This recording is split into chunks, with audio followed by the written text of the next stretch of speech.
Hello students, welcome back to another video. अगर आप लोग भी ये फर्स्ट ईयर के फर्स्ट सेमेस्टर में हैं और पॉलिटिकल साइंस को अपने मेजर या माइनर सब्जेक्ट के रूप में पढ़ रहे हैं, जिसमें आपके पेपर का नाम है Indian national movement and constitution of India, और आप लोग 2026 में एग्जाम देने वाले हैं, तो आज की वीडियो में मैं लेकर आ गई हूँ पॉलिटिकल साइंस का पूरा महामैराथन क्लास, जिसमें मैं आपको वो सारे इंपॉर्टेंट क्वेश्चन आंसर बताने वाली हूँ जो इस बार आप लोगों के एग्जाम में आने वाला है हर यूनिवर्सिटी में। तो अभी तक आपने कुछ भी नहीं पढ़ा है, आपको बहुत टेंशन है, तो आप इस वीडियो को एंड तक जरूर देखिएगा, क्योंकि मैं आपके इंपॉर्टेंट क्वेश्चन के साथ साथ उसके पूरे आंसर को भी बताने वाली हूँ जो इस बार आपकी परीक्षा में आएगा। तो चलिए बिना देर किए इस वीडियो को स्टार्ट करते हैं।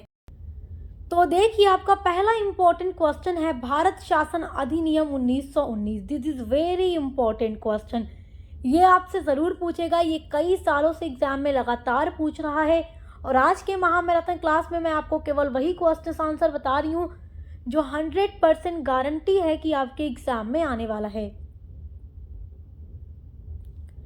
तो देखिए, भारत शासन अधिनियम 1919 को मॉन्टेग्यू चेम्सफोर्ड सुधार भी कहा जाता है। इस अधिनियम से प्रांतों में द्वैध शासन लागू हुआ और कुछ विषय भारतीय मंत्रियों को और कुछ अंग्रेज अधिकारियों को दिए गए। विधान परिषद का विस्तार भी किया गया और भारतीयों को प्रशासन में भागीदारी मिली, और ये स्वशासन की दिशा में पहला महत्वपूर्ण कदम था। और देखिए, आप लोग को मैं पूरा पढ़ा चुकी हूँ, आपने पढ़ा है रेगुलेटिंग एक्ट से, आपने 1773 से लेकर देखा है सारी चीज़ें। जैसे जैसे संवैधानिक विकास हो रहा था आपने डिटेल में पढ़ा हुआ है, 1935 तक आपने पढ़ा हुआ है डिटेल में, और उसके बाद हमारे भारत का संविधान जो 26 जनवरी को लागू हुआ उसके बारे में आपने पूरा डिटेल में जाना है।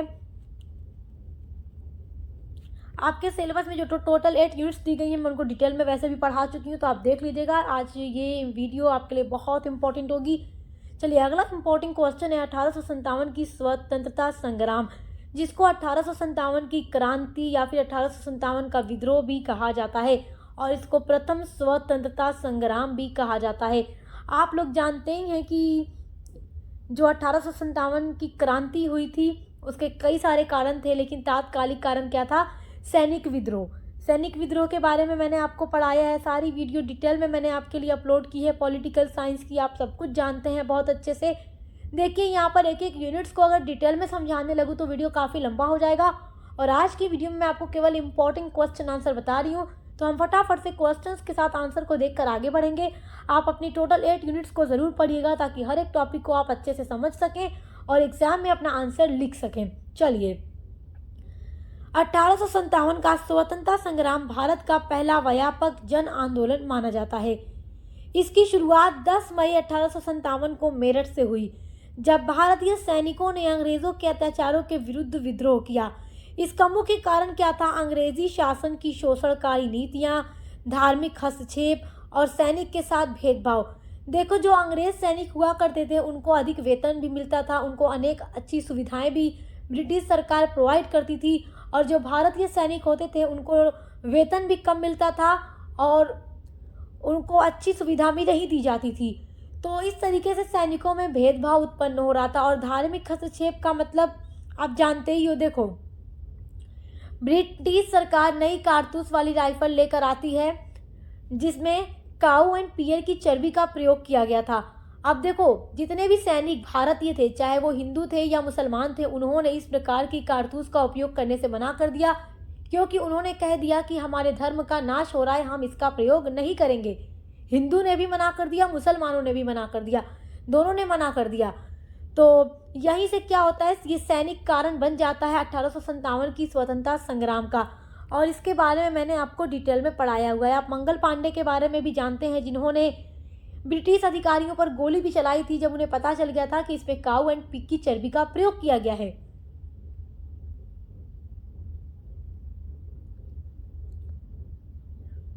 मंगल पांडे, रानी लक्ष्मीबाई, बहादुर शाह जफर, तात्या तोपे और कुंवर जैसे वीर नेताओं ने इसमें महत्वपूर्ण भूमिका निभाई। देखिए, मंगल पांडे ने ब्रिटिश अधिकारियों पर गोली चलाई जब उन्हें पता चल गया था कि इन्होंने इसमें गलत चर्बी मतलब गाय और पिग की चर्बी का प्रयोग किया है, तो उन्होंने गोली चलाकर उनकी हत्या कर दी। तो इसलिए मंगल पांडे को भी फांसी की सज़ा दे दी गई। उसके अलावा रानी लक्ष्मीबाई या बहादुर शाह जफर, जो कि मुगल शासक थे, ये उसके अलावा तात्या तोपे जो थे, कुंवर सिंह जैसे वीर नेता जो थे, अलग अलग स्थानों से इस क्रांति को सपोर्ट कर रहे थे, आगे बढ़ा रहे थे। यद्यपि ये जो संग्राम था सफल नहीं हुआ, परंतु इसने भारतीयों में स्वतंत्रता की भावना को प्रबल कर दिया और आगे चलकर राष्ट्रीय आंदोलन की नींव रखी। ये आंदोलन जो था, मतलब ये जो क्रांति थी, सफल तो नहीं हुई थी, लेकिन यहाँ से क्या हुआ, भारतीयों में स्वतंत्रता की भावना प्रबल हो गई और भारत को अंग्रेजों से आज़ाद कराने के लिए लगातार कोई ना कोई आंदोलन चलता रहा। और फाइनली 1947 में 15 अगस्त के दिन हम अंग्रेजों की गुलामी से आज़ाद हो गए।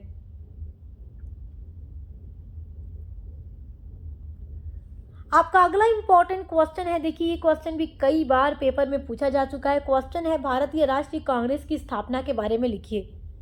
तो भारतीय राष्ट्रीय कांग्रेस की स्थापना के बारे में आप जानिए। देखिए क्वेश्चन इंपॉर्टेंट है। भारतीय राष्ट्रीय कांग्रेस की जो स्थापना हुई वो 28 दिसंबर 1885 ईस्वी को बम्बई में हुई, जिसको वर्तमान में मुंबई कहा जाता है।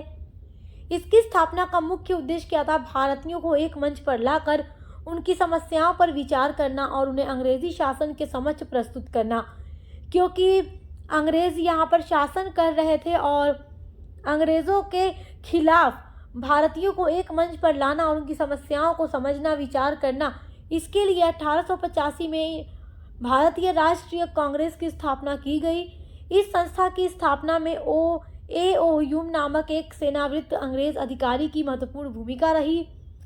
कांग्रेस का पहला अधिवेशन गोपाल कृष्ण गोखले और दादा भाई नौरोजी जैसे नेताओं की उपस्थिति में हुआ था, जिसकी अध्यक्षता व्योमेश चंद्र बनर्जी ने की थी। भारतीय राष्ट्रीय कांग्रेस आगे चलकर स्वतंत्रता आंदोलन की प्रमुख संस्था बनी। तो आप लोगों ने पूरा पढ़ाई हुआ है हिस्ट्री के बारे में और पॉलिटिकल साइंस में भी आपने पढ़ा हुआ है इन टॉपिक के बारे में। चलिए अगला इंपॉर्टेंट क्वेश्चन देखिए, भारत छोड़ो आंदोलन का वर्णन कीजिए। This is very important question. Bharat छोड़ो आंदोलन जो महात्मा गांधी के द्वारा चलाया गया था और इससे पहले भी गांधी जी ने बहुत सारे आंदोलन और सत्याग्रह चलाए थे और आप आंदोलन पढ़ चुके हैं। 1920 में असहयोग आंदोलन गांधी जी ने चलाया था जलियांवाला बाग के हत्याकांड के बाद, और उसके बाद आप जानते हैं नमक कानून को तोड़ने के लिए गांधी जी ने सविनय अवज्ञा आंदोलन चलाया और उसके बाद 1942 में गांधी जी ने भारत छोड़ो आंदोलन चलाया था। तो आइए इसके बारे में जानते हैं। तो देखिए, भारत छोड़ो आंदोलन 1942 को शुरू हुआ एक जन आंदोलन था, जिसका उद्देश्य अंग्रेजों को भारत छोड़ने के लिए मजबूर करना था, क्योंकि अंग्रेज की जो नीतियां थी भारत के विरुद्ध बहुत कठोर थीं।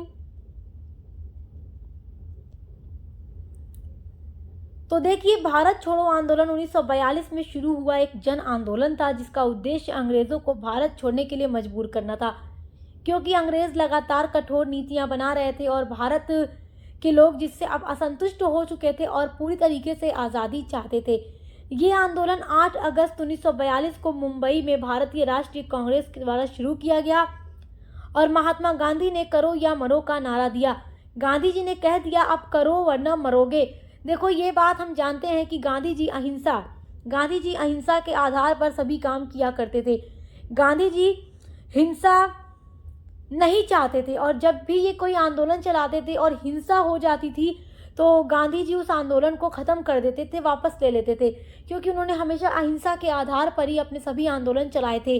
और बहुत सारे नेताओं ने गांधी जी से ये बात भी कही थी कि अहिंसा के आधार पर अगर हम कब तक आंदोलन चलाते रहेंगे, क्योंकि अंग्रेज़ों को यहाँ से भगाना भी तो है। तो गांधी जी 1942 में आते आते ये बात समझ गए थे कि अब अंग्रेज़ों के साथ जो भी हो करना पड़ेगा भारत को आज़ाद कराने के लिए। तो अब गांधी जी ने नारा दे दिया, करो या मरो, क्योंकि अब नहीं कर पाओगे तो कभी नहीं कर पाओगे। इसलिए ये आंदोलन शुरू हुआ। भारत छोड़ो आंदोलन का नारा दिया गया अंग्रेज़ों के लिए कि अंग्रेज़ों भारत छोड़ो। इस आंदोलन में छात्र, मजदूरों, किसानों और महिलाओं ने बड़े पैमाने पर भाग लिया। अंग्रेजी सरकार ने आंदोलन को दबाने के लिए नेताओं को गिरफ्तार किया। देखो, जो भी बड़े बड़े नेता थे, जैसे महात्मा गांधी और गांधी जी के अलावा भी जितने बड़े बड़े नेता थे, सभी को ब्रिटिश सरकार को पता चल गया था कि ये लोग आंदोलन चलाने वाले हैं और ब्रिटिश सरकार ने सभी नेताओं को गिरफ्तार कर लिया, ताकि उनकी जनता जब रोड पर निकले आंदोलन चलाने के लिए तो जनता को लगे कि ये आंदोलन के बारे में, मतलब नेताओं ने हमसे कहा और कहाँ चले गए, नेता तो कोई नज़र ही नहीं आ रहे, तो जाकि जनता ये आंदोलन न चलाए। लेकिन नेता के न रहते हुए भी इस आंदोलन को बढ़ चढ़ कर चलाया गया और अंग्रेज़ों के खिलाफ आवाज़ उठाया गया कि अंग्रेज़ों भारत छोड़ो। और इस आंदोलन में छात्र, मजदूर, किसान, महिला सभी ने बढ़ चढ़कर भाग लिया। अंग्रेजी सरकार ने आंदोलन को दबाने के लिए नेताओं को गिरफ्तार किया। फिर भी इस आंदोलन ने भारत की स्वतंत्रता की प्रक्रिया को तेज कर दिया। आपका अगला वेरी इंपॉर्टेंट क्वेश्चन है, भारत के संविधान की विशेषताओं का वर्णन कीजिए। This is very very important question. ये क्वेश्चन कई बार एग्जाम में रिपीट हो चुका है और आपके लिए भी बहुत इंपॉर्टेंट है।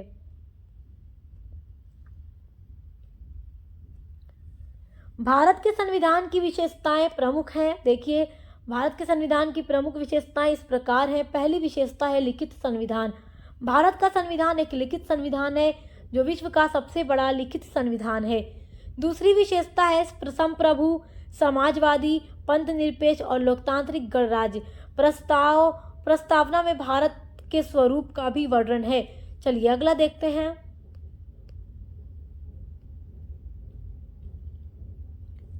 अगली विशेषता है संघात्मक व्यवस्था, क्योंकि देखिए हमारे भारत में संघात्मक व्यवस्था है जिसमें केंद्र और राज्यों के बीच शक्तियों का विभाजन किया गया है। केंद्र में आप जानते हैं प्रधानमंत्री और राज्य में जो हमारे राज्य के मुख्यमंत्री होते हैं। अलग अलग राज्यों में मुख्यमंत्री होते हैं जो राज्य पर शासन करते हैं और केंद्र जो पूरे देश पर, और प्रधानमंत्री होते हैं, आप जानते हैं। अगली विशेषता है मौलिक अधिकार, जिसमें नागरिकों को समानता और स्वतंत्रता आदि का अधिकार दिया गया है। हमारे भारतीय संविधान में 6 मौलिक अधिकारों का वर्णन है और वो प्रश्न भी इम्पोर्टेंट है जो मैंने इस वीडियो में रखा हुआ है। देखिए अगला प्रश्न आपको मौलिक अधिकार ही नजर आ रहा है। ये क्वेश्चन भी हर साल एग्जाम में पूछता है। चलिए अगला है, अगली विशेषता है भारत के संविधान की राज्य के नीति निर्देशक तत्व, जैसे सामाजिक और आर्थिक न्याय के लिए मार्गदर्शन सिद्धांत। अगली विशेषता है एकल नागरिकता, यानी सभी नागरिकों के लिए समान नागरिकता है। और उसके बाद है स्वतंत्र न्यायपालिका। संविधान की रक्षा के लिए न्यायिक व्यवस्था भी हमारे भारतीय संविधान में है। तो ये सब भारतीय संविधान की बहुत अच्छी विशेषताएं हैं। चलिए अगला इंपॉर्टेंट क्वेश्चन देखते हैं, मौलिक अधिकारों की विस्तृत वर्णन कीजिए। तो मौलिक अधिकारों का वर्णन आप कैसे करेंगे, आइए आपको बताते हैं। क्वेश्चन बहुत ही इंपॉर्टेंट है।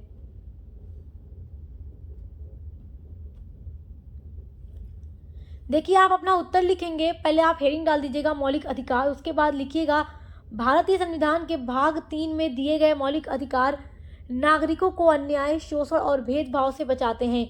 इनका उद्देश्य व्यक्ति के सर्वांगीण विकास को सुनिश्चित करना है। पहला अधिकार है समानता का अधिकार, जो हमारे भारतीय संविधान के अनुच्छेद 14 से लेकर अनुच्छेद 18 तक है, जिसमें कानून के समक्ष सभी नागरिक समान हैं, सभी के लिए समान अधिकार है। जाति, धर्म, लिंग के आधार पर भेदभाव का निषेध, यानी कि जाति, धर्म या लिंग के आधार पर किसी के साथ भेदभाव नहीं किया जाएगा। और अस्पृश्यता और उपाधियों का अंत, यानी जो अछूत है, सब कोई बराबर है। दूसरा मौलिक अधिकार है स्वतंत्रता का अधिकार, जो अनुच्छेद 19 से लेकर 20 तक है, जिसमें विचार, अभिव्यक्ति, सभा, संगठन, आवागमन, निवास और व्यवसाय की स्वतंत्रता है।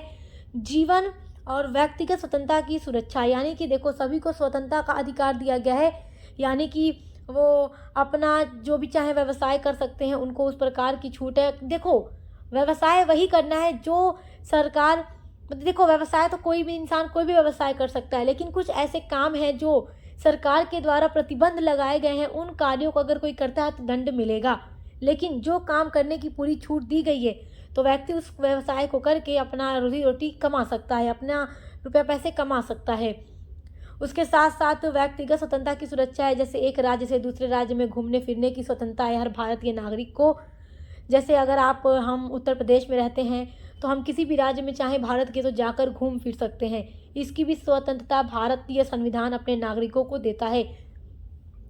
अब देखिए तीसरा मौलिक अधिकार है शोषण के विरुद्ध अधिकार, जो अनुच्छेद 23 से लेकर 24 तक दिया गया है, जिसमें मानव तस्करी, बेगार और बाल श्रम पर रोक लगाया गया, जैसे छोटे बच्चों से काम नहीं कराना है।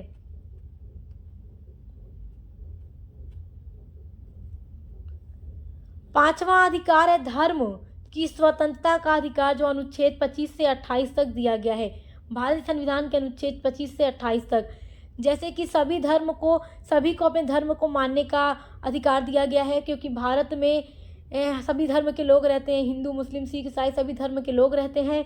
सभी को अपना धर्म मानने का अधिकार है, अपने धर्म के हिसाब से जो भी कार्य करना है, जैसे कि हिंदू मंदिर में जाते हैं, मुस्लिम मस्जिद में जाते हैं और सिख गुरुद्वारा में, क्रिश्चियन जो हैं चर्च में, तो उसका अधिकार है। और अपने धर्म के हिसाब से आचरण करने और प्रचार करने की स्वतंत्रता है, और अपने जो भी रिलीजियस फेस्टिवल हैं उनको मनाने की स्वतंत्रता दी गई है। उसके अलावा 5वां अधिकार है संस्कृति और शिक्षा का अधिकार, अनुच्छेद 29 से 30 तक। जैसे जो भी अल्पसंख्यक हैं उनको अपनी भाषा, अपनी लिपि, अपनी संस्कृति की रक्षा और शिक्षण संस्थाएं स्थापित करने का अधिकार दिया गया है। उसके अलावा छठा मौलिक अधिकार है संवैधानिक उपचारों का अधिकार, जो अनुच्छेद 32 में दिया गया है।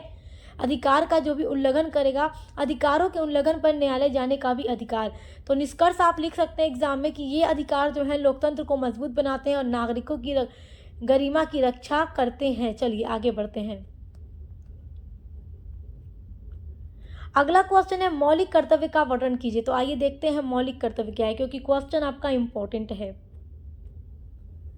भारतीय संविधान में भाग 4A जोड़कर मौलिक कर्तव्य शामिल किए गए हैं। मौलिक कर्तव्य नागरिकों को अपने देश, समाज और संविधान के प्रति जिम्मेदार बनाते हैं। वर्तमान में हमारे भारतीय संविधान में कुल 11 मौलिक कर्तव्य हैं। उनका वर्णन इस प्रकार है। देखो मेरे प्यारे स्टूडेंट्स, एक बात यहाँ समझना है, हमारे भारत का संविधान हमें कुछ मौलिक अधिकार देता है,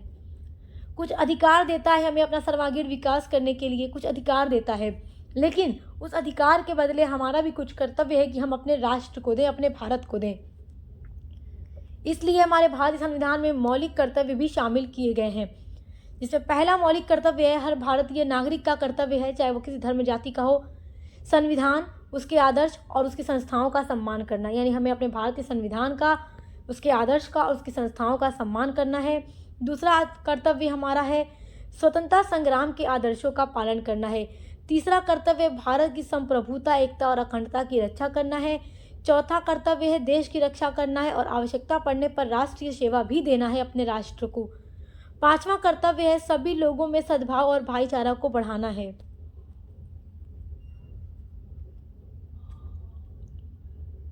छठा कर्तव्य है भारतीय संस्कृति की गौरवशाली परंपरा का संरक्षण करना है।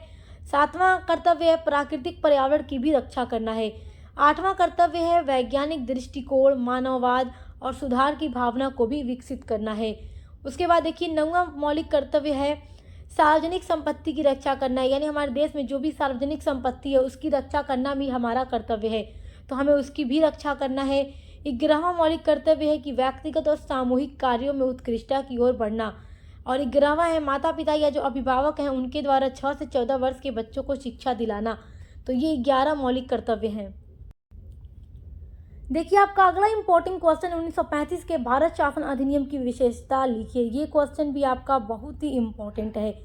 तो देखिए ये क्वेश्चन कई बार एग्जाम में रिपीट हो चुका है, बहुत ही इम्पोर्टेंट है। तो पहले आप हेडिंग डाल दीजिएगा 1935 के भारत शासन अधिनियम की मुख्य विशेषताएं। नंबर 1 डालकर लिखिएगा संघीय व्यवस्था का प्रावधान। क्वेश्चन इंपॉर्टेंट है आज का, ये महामैराथन क्लास आपके लिए बहुत ही इंपॉर्टेंट है मेरे प्यारे बच्चों। देखिए भारत में संघीय शासन प्रणाली लागू करने का प्रयास 1935 के भारत शासन अधिनियम के द्वारा किया गया। और ये सब किसके द्वारा बनाया गया था? अंग्रेजों के द्वारा बनाया गया था। अब दूसरी विशेषता है प्रांतीय स्वायत्तता, यानी प्रांतों को अपने शासन में अधिक स्वतंत्रता भी दी गई। उसके अलावा तीसरा पॉइंट है द्विसदनीय विधानमंडल, यानी केंद्र और कुछ प्रांतों में 2 सदनों की भी व्यवस्था की गई थी इस अधिनियम के माध्यम से।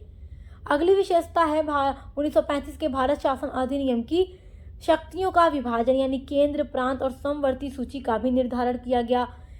अगली विशेषता है गवर्नर जनरल के व्यापक अधिकार, यानी आपातकालीन और विशेष शक्तियां भी बनाई गई।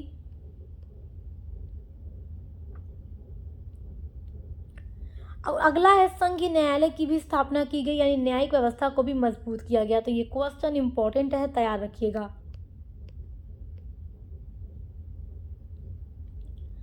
अब देखिए 1935 के भारत शासन अधिनियम की अगली विशेषता है आरक्षित विषय, यानी रक्षा, विदेश नीति और जैसे विषय अंग्रेजों के नियंत्रण में रखा गया।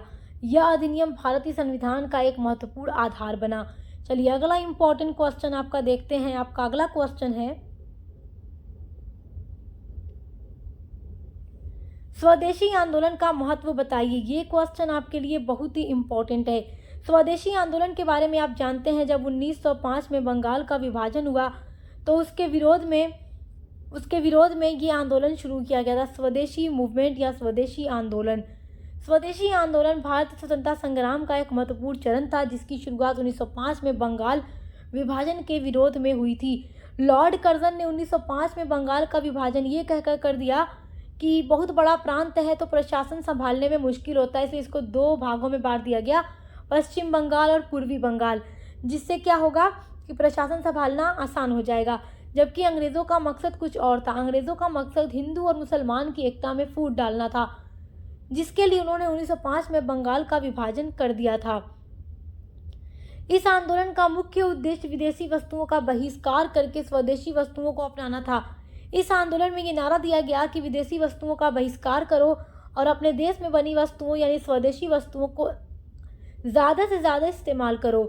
इससे राष्ट्रीय भावना को व्यापक बल मिला और जनता राजनीतिक रूप से जागरूक हुई।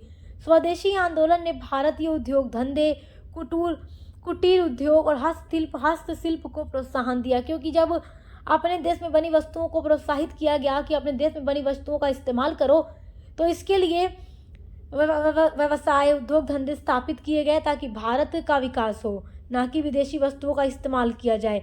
मतलब विदेशी वस्तुओं को जला दो, फेंक दो, इस्तेमाल मत करो और स्वदेशी अपनाओ, जिससे आत्मनिर्भरता की भावना भी विकसित हुई।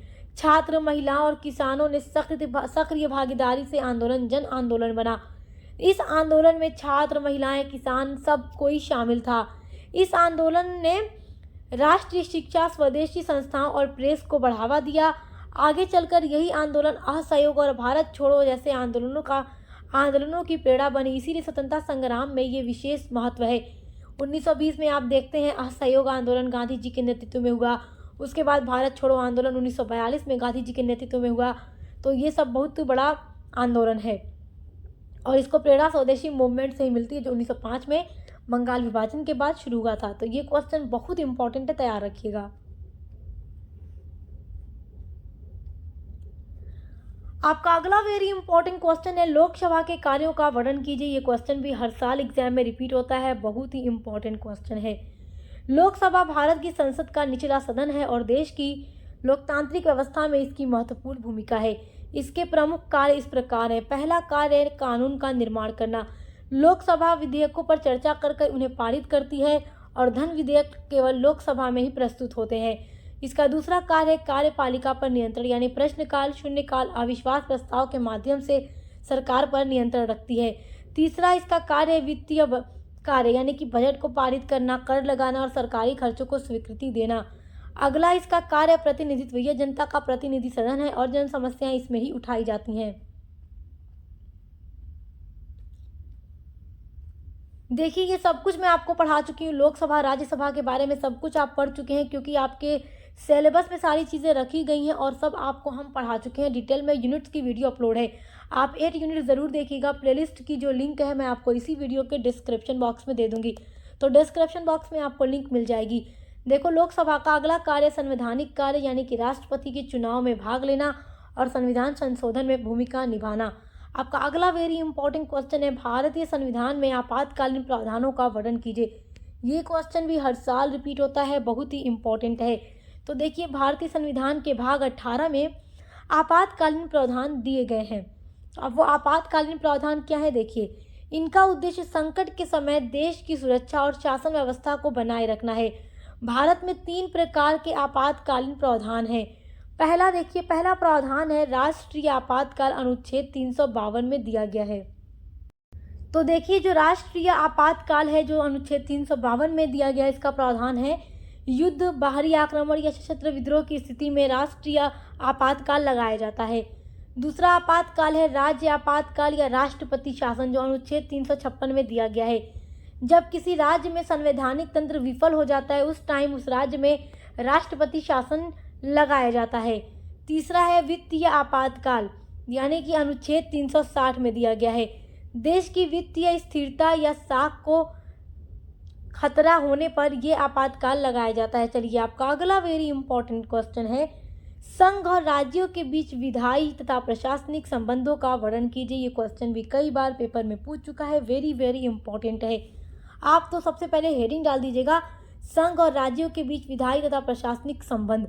उसके बाद लिखिएगा, भारतीय संविधान में संघ और राज्यों के बीच शक्तियों का स्पष्ट विभाजन किया गया है, जिससे शासन सुचारू रूप से चल सके।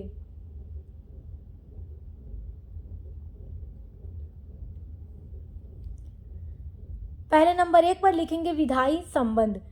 विधायी संबंध में लिखेंगे संविधान की 7वीं अनुसूची में 3 सूचियां दी गई हैं। पहली सूची है संघ सूची, दूसरी सूची है राज्य सूची और तीसरी सूची है समवर्ती सूची। संघ सूची में क्या लिखा गया है?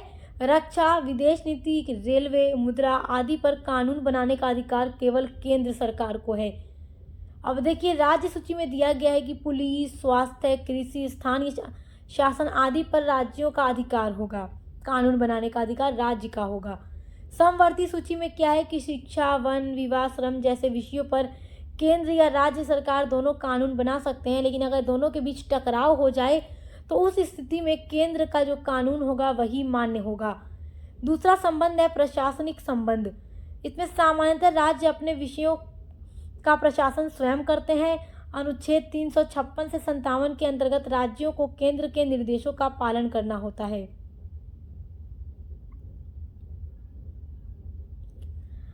अखिल भारतीय सेवाएं IAS, IPS केंद्र और राज्यों के बीच प्रशासनिक समन्वय स्थापित करती है और केंद्र राज्यों को वित्तीय सहायता देकर प्रशासन को प्रभावित करती है। इस प्रकार संघ और राज्यों के बीच विधायी व प्रशासनिक संबंध सहकारिता और नियंत्रण दोनों पर आधारित होते हैं। आपका अगला क्वेश्चन है भारत के राष्ट्रपति के कार्य और शक्तियां लिखिए। तो देखिए भारत के राष्ट्रपति देश के संवैधानिक प्रमुख होते हैं और संविधान के अनुसार उनका पद बहुत महत्वपूर्ण होता है। उनकी कार्य शक्तियां मुख्यतः कई प्रकार के हैं। नंबर 1 है कार्यपालिका शक्तियां। भारत सरकार के मंत्रिमंडल के कार्यों की निगरानी और देखिए प्रधानमंत्री और मंत्रियों की नियुक्ति करना और उनका इस्तीफा भी स्वीकार करना किसका काम है? राष्ट्रपति का। दूसरा कार्य है विधायी का संबंधी शक्तियां, यानी संसद के सत्र बुलाना और स्थगित करना। उसके अलावा विधेयक को मंजूरी देना या पुनः विचार करने के लिए वापस भेजना। इनकी अगली शक्तियां हैं न्यायिक शक्तियां, जैसे कि दंडात्मक मामलों में माफ़ी या उत्तरावर्ती या रियायत देना, उच्च न्यायालय और सुप्रीम कोर्ट में न्यायाधीशों की भी नियुक्ति करना। अगला कार्य है सैन्य और आपातकालीन शक्तियां। सैन्य शक्तियों में हो सकता है, देखिए इनका कार्य है भारतीय सेना, नौसेना, वायुसेना के सर्वोच्चम कमांडर। उसके अलावा आपातकाल शक्ति में जैसे राष्ट्रीय या राज्य वित्तीय शक्ति की घोषणा करना भी राष्ट्रपति का कार्य होता है।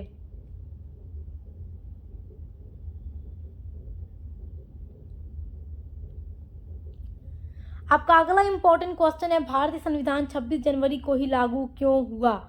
ये प्रश्न बहुत इंपॉर्टेंट है, कई बार एग्जाम में पूछ भी चुका है। भारतीय संविधान 26 जनवरी को इसलिए लागू हुआ क्योंकि भारत ने 26 जनवरी 1930 को पूर्ण स्वतंत्रता के लिए पूरी आज़ादी का संकल्प लिया था, जिसे पूर्ण स्वराज दिवस कहा जाता था। संविधान सभा ने संविधान तैयार कर लिया था, लेकिन इसे 26 जनवरी 1950 को लागू करने का निर्णय लिया ताकि यह राष्ट्रीय स्वतंत्रता के आदर्श और स्वराज दिवस की स्मृति को बनाए रखे। इसी दिन भारत आधिकारिक रूप से संप्रभु लोकतांत्रिक गणराज्य बन गया और ब्रिटिश शासन से पूर्ण स्वतंत्र हुआ। इसी कारण हर साल 26 जनवरी को गणतंत्र दिवस के रूप में मनाया जाता है। तो आज की वीडियो में मैंने आपको जितने भी इम्पोर्टेंट क्वेश्चन आंसर बताए हैं आप उनको तैयार कर लीजिएगा। ये सारे क्वेश्चंस बहुत ही इंपॉर्टेंट हैं। तो मेरे प्यारे स्टूडेंट्स, अगर आप लोग पॉलिटिकल साइंस के अलावा भी अदर कोई सब्जेक्ट पढ़ते हैं तो उसके लिए सक्सेस मास्टर पॉइंट पर विजिट ज़रूर कीजिएगा, क्योंकि यहाँ पर आपको हर एक सब्जेक्ट की क्लासेस मिलती रहेंगी। तो अच्छे से पढ़ाई करते रहिए। Best of luck. हम मिलते हैं अगली वीडियो के साथ।